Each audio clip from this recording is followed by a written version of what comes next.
In this episode, I'm sharing some of the biggest challenges sailing in Indonesia. Again, I'm blown away by the kindness from the people here, and I'm wrapping up my things before I leave Tual. I even managed to help some new friends here with their rigging. But yes, we've had the pleasure of meeting the lovely Thomas. He's already helped us out very, very much. We probably would not have made it to Sarong without his help and guidance. So that was really fast and efficient. So here in Tual, it was really, like VIP service. I'm not sure, but I suspect they even had this immigration office open only for me, as it's Sunday today. And I've never left the country ever in such hurry, with so many concerns on my mind.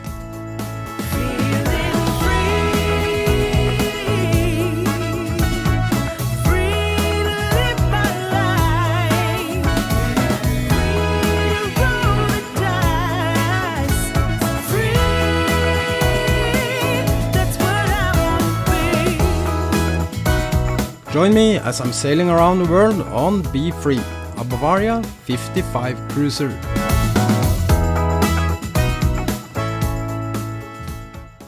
In the previous episode, I showed you some of the stunning sceneries you can experience in Tual. So this is the nicest beach I have seen in a long time. I was so blessed to be invited for a road trip with my dear Indonesian friend Abidin. I'm so surprised of so many things, and yeah, I don't know how to explain it.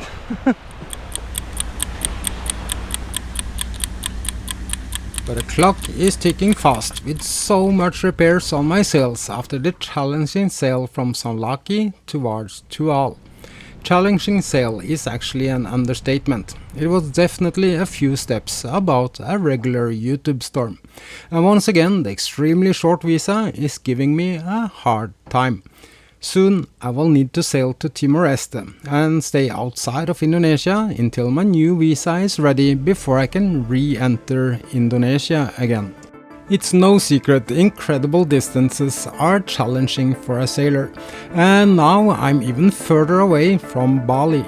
And as I'm always a few steps ahead in weather predictions, I'm seriously concerned about not only one but two cyclones forming a bit too close for my comfort, both on the southeast and southwest of my destination.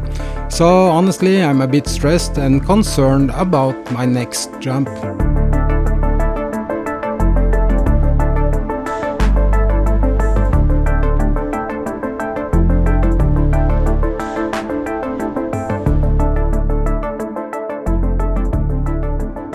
No matter how much I really would love to explore more of this colorful island and even hang out with my new friends, I just don't have time for it.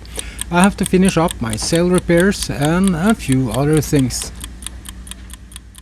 I also have another neighbor that's running north tomorrow, and I have been helping them with their rigging, because in this region you want to make sure your rig can handle some surprises. So I'm heading over to my neighbor to have a look at the rigging. So a very friendly and very cute young couple that has a really beautiful boat, and we need to have a little look at the rigging.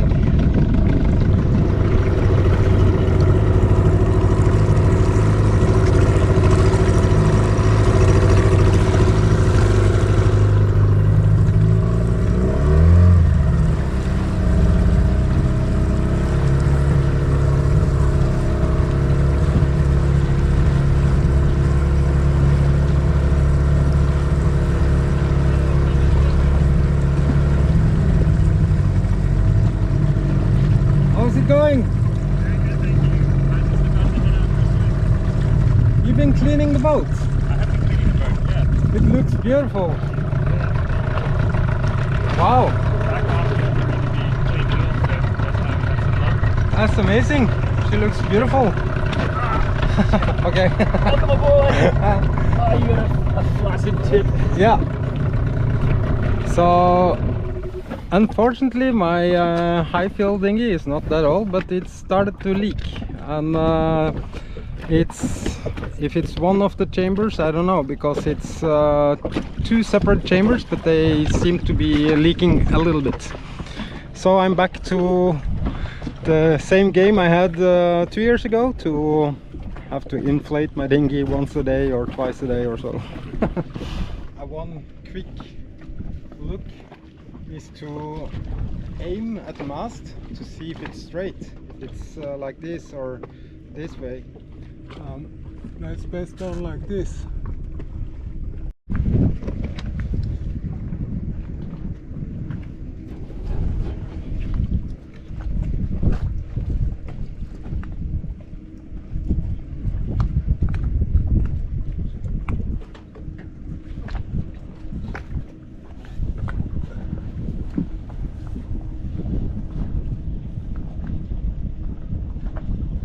Looks so much better. Yeah, it does. It looks 1,000 times better.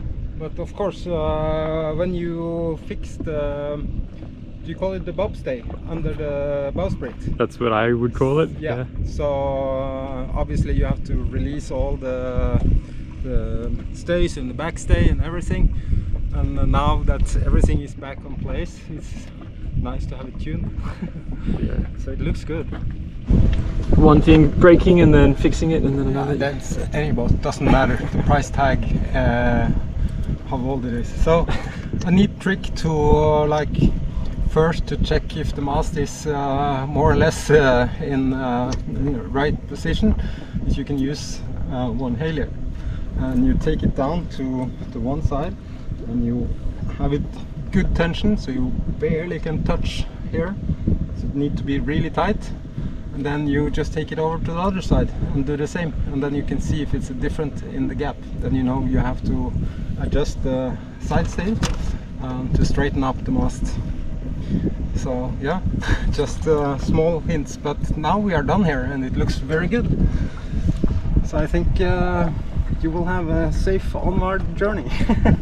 Yes, thank you. Yeah, just for peace of mind, I like to just have a last final inspection to just know that when you leave and sail that yeah, this is good, at least as good as we could do.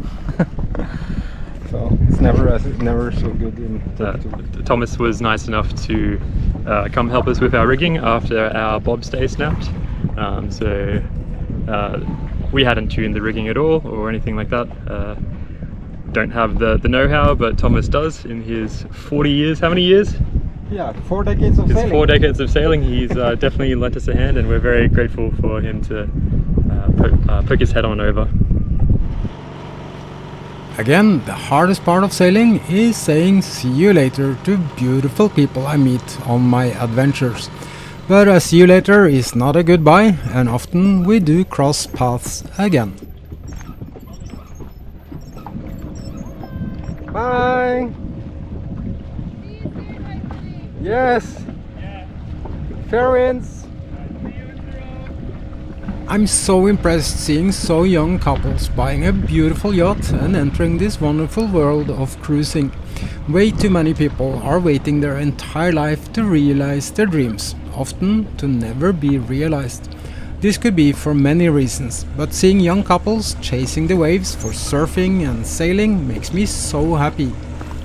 I'm also glad to know they made it safely to Sorong. The sound of Indonesia is also a reminder of another challenge sailing around in these waters. Lots of fishing boats with no maritime certified navigation lights, meaning instead of being visual 10 nautical miles away, sometimes you don't see these guys before it's only 100 meters left. Top this with lots of fishing gears and no AIS, it's quite a challenge, at least for a solo sailor doing long distance alone. And from my experience, even some of the commercial ships that should follow maritime rules and regulations are not even equipped or have failing navigation systems, so don't expect them to see you either. So there is quite a lot of challenges sailing around in these waters, and being on a tight schedule does not help. On the good side, the really positive thing with Indonesia is that a visa run is accepted and even very effective. However, there is a big problem even with this flexible solution from Indonesia, and that's where to leave your yacht. The more remote place you are, the less options you have. And even though Tual is not bad connected, there is nowhere to leave Be Free safe unattended. Especially not with the weather systems passing by in this region. As I shared earlier from Sanlaki, where my neighbor unfortunately ended up at the beach, luckily without any major damages.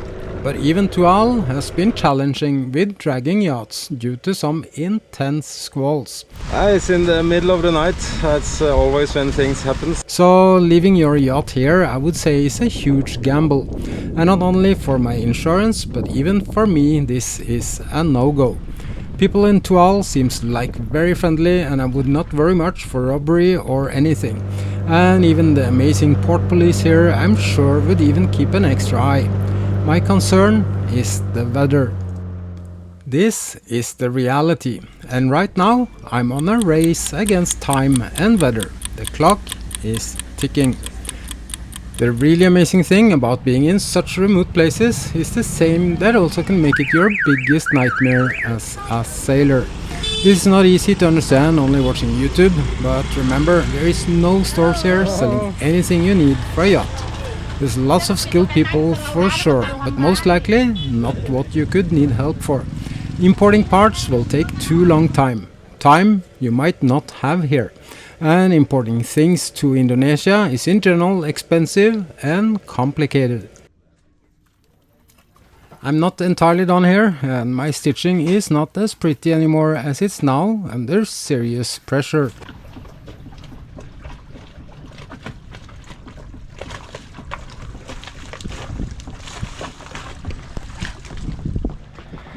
So we get professional help today. Whoa, off he goes. I've totally fallen in love with the culture and the really kind people here. Indonesia have, as I said earlier, surprised me in so many ways. And my local friends are even helping me so I can leave as fast as possible. Even offered to clean my hull before departure. So that was really fast and efficient. So here in Tual, it was really, like VIP service. I'm not sure, but I suspect they even had this immigration office open only for me, as it's Sunday today. And we are here 9 o'clock in the morning, and 30 minutes later, everything done. Really impressive. So yeah, now we're gonna go back to Be Free, and it's time to leave Indonesia for now. This is among my most stressful departures in my history. I know it's going to be dangerous, I know it's gonna be bad. How bad remains to be seen, but formations of 2 cyclones is absolutely no joke. And the violent impact this will give is my biggest concern right now. Sometimes I wish I did not have my experience, my understanding of weather and knowing what's waiting. But I do have a strategy and a plan how to execute this.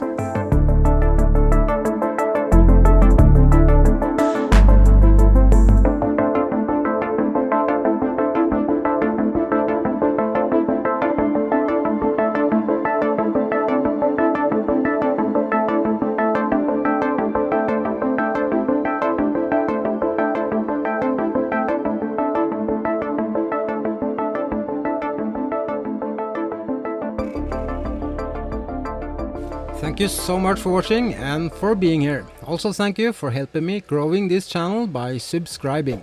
And remember to hit that notification bell not to miss my Southeast Asia adventure. A special thank you to all my amazing patrons, family and friends for helping. Much love from me on adventures with Be Free.